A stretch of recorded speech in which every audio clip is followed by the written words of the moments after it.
spend a little bit of time talking to you about watercolor techniques, some basic techniques that you will be using in your project, and some of the techniques you won't be using, but there are terms I want you to be familiar with and I want you to play around with so that you have a better understanding of watercolor. The first thing I'd like us to explore is the difference in watercolor washes. And a wash simply implies that you're going to cover a fairly good amount of space with color of any type. So there are two different types of washes you might use. One is called a flat wash, and we're simply going to pick up some color here. The paint has dried a little bit since I put it on my palette, so get a good amount of that wet. And a flat wash is simply putting down color so that you are able to carry the same value down the surface of the paper. You want it to remain fairly even in value.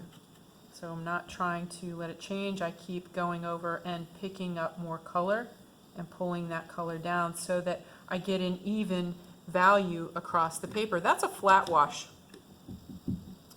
A graded wash is one in which you allow the value to change. So I might start off with a heavy saturation, and then as I come down the paper, I continue to add more water to my brush, thus thinning out the paint as it travels down the page. This is what we call a graded wash. Really nice for landscapes in particular, where you have a different saturation in the sky, but you can use this graded wash in other places and other areas depending on what it is you're painting. There's a technique that a lot of artists are familiar with. Some people utilize it greatly with a particular style. It's called wet and wet. I'm going to get a pencil so I can write these down for you guys. Let's do a little bit of labeling here. This is a flat wash.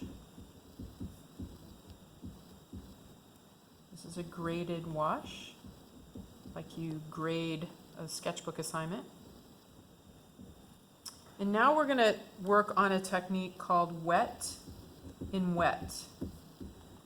You've read about this and you've probably experienced it a little bit, maybe when you were in a lower grade.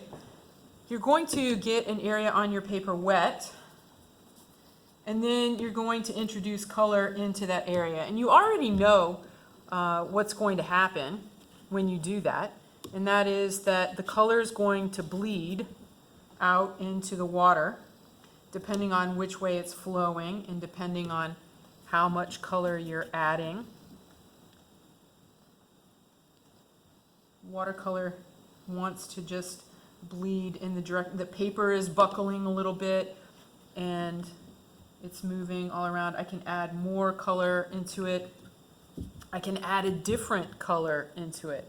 I can get some of this deep blue over here and kind of drop that in and see what happens. See what happens when they sort of meet.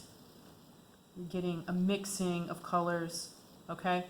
Now, this can be really fun to play with, and you can watch the paint colors swirl and sort of get intertwined.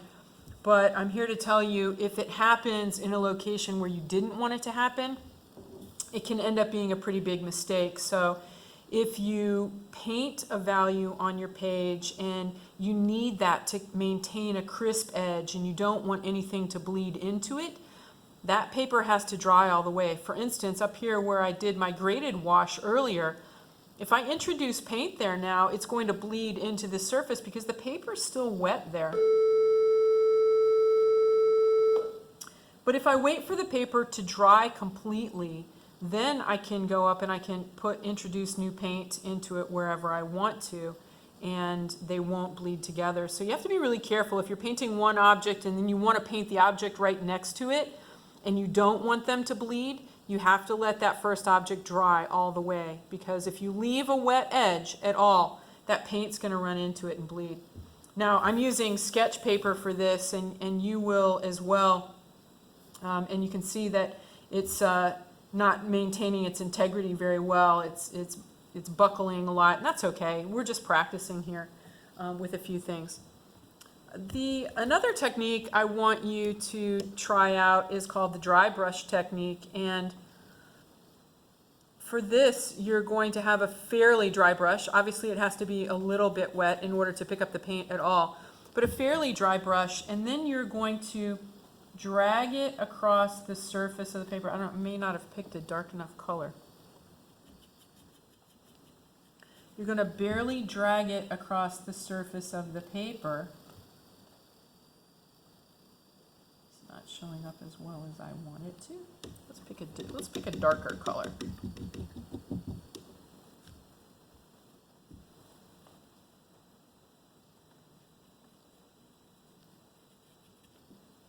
You want to get most of the water out of it and drag it across the surface of the paper. And you can see that it begins to pick up the surface texture of the paper. Can you see that? There are little white areas left. This can be a really good texture technique for, if you're doing the surface of water or the surface of tree bark or rocks or something like that. It can create a really nice texture. That's called the dry brush technique. Dry brush technique. All right, a couple of other things I want to show you. One is white areas can be so important in a watercolor, and when you're working in watercolor, you're constantly building on top of that surface, so you have to think about your lightest values first, and you're gradually getting darker and darker and working into the shadows. But that means that you have to reserve light areas. So you either have to paint around them and just leave them alone and hope that you don't drip any paint into them, or sometimes you can do some things to lift the paint from the surface, but you have to do it fairly quickly. So if I have an area and I need either some white texture or something back into that area, I can blot it up very quickly. Or if you make an accident and you want to get it up, you can get it up somewhat by simply getting a Kleenex or paper towel and blotting back into that space. It can create some really nice textures.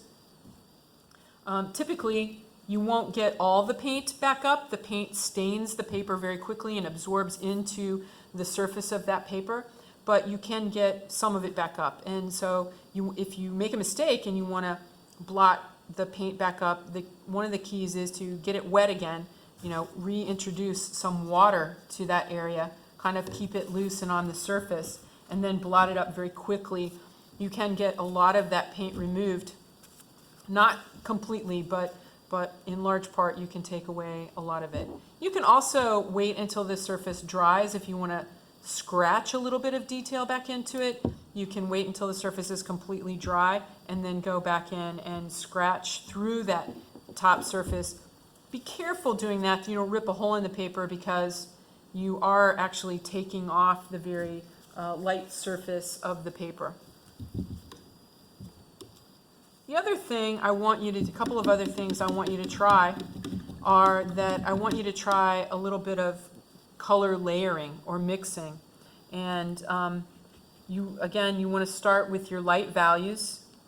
So start with some sort of light value and put some color down on the page. It doesn't really matter which colors you're using, just start with the lighter values first. And then you're going to let that dry and you're going to layer another color over the top of it.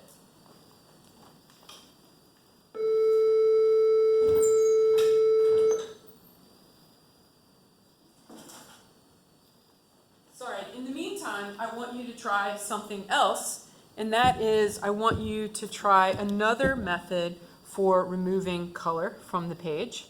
So put down a second area of color, just a big area of color. And if you have some table salt somewhere in the house, just a little bit of table salt in your hand. Don't go crazy with it. And sprinkle some of it in that area. Now this is a little trick. It can be used for different